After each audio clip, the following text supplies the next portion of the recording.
Umthethosisekelo owonakele oholwa ngotokoloshe abangaziwa. Uhlelo selucekelwe phansi ngokuphelele amaqembu amaningi anama-interest ahlukene. Belwa nabantu bomdabu izakhamuzi.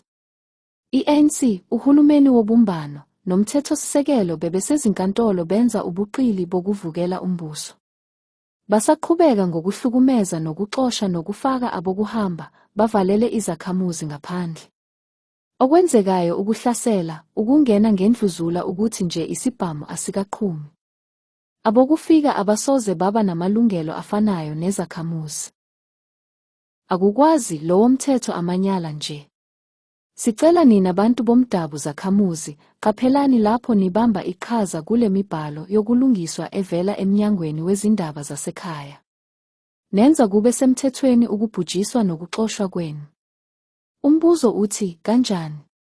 Noma yini eniphakamisayo njengezakhamuzi zomdabu ayisoze, ngiqonde ukuthi ayisoze, yamukelwe uma ingasekeli ukuxoshwa kwabantu bomdabu noma uhlelo lokungena kwezwe.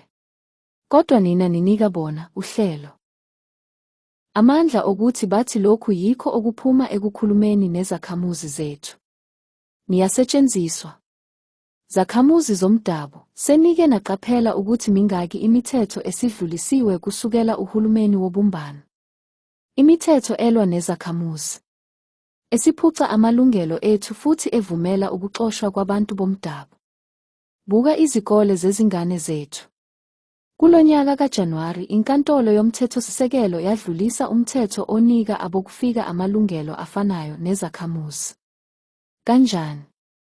Bantu bomdabu, lokhu kuwukuvukela umbuso. Akukho okunye ngaphandle kokuvukela umbuso. Uhulumeni wobumbano, inkantolo yomthethosisekelo, asibaphanga igunya lokwenza lokhu.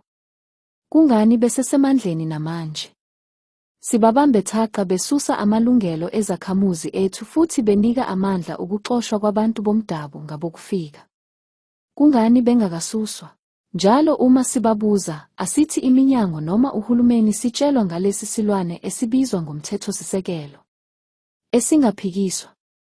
Uma sibuzisisa le mithetho emisha ecekelayo phansi, ubuzwe bethu, kodwa okubaluleke kakhulu evumela ukungena kwezwe lethu, sitshelwa ngomthethosisekelo.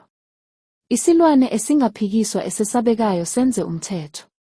Leyo nto esatshelwa ukuthi izosivikela thina bantu bomdabu manje isicindezela futhi iyasixosha. Kusukela kumthetho webela kuya esinqumweni sakamuva, sokuthi abokufika babe namalungelo afanayo nezakhamuzi. Kusobala ukuthi uhlelo lwama-globalist luyaqhubeka ngesivinini esiphelele. Asikwazi ukulumisa ezinkantolo, asikwazi ukulumisa ngokuvota. Ukuhlasela kungokoqobo. Sidinga umbhikisho omkhulu kunayo yonke.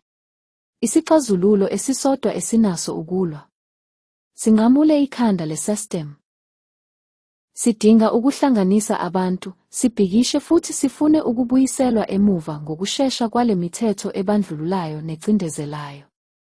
Ukuphucwa kwamalungelo ethu ezakhamuzi.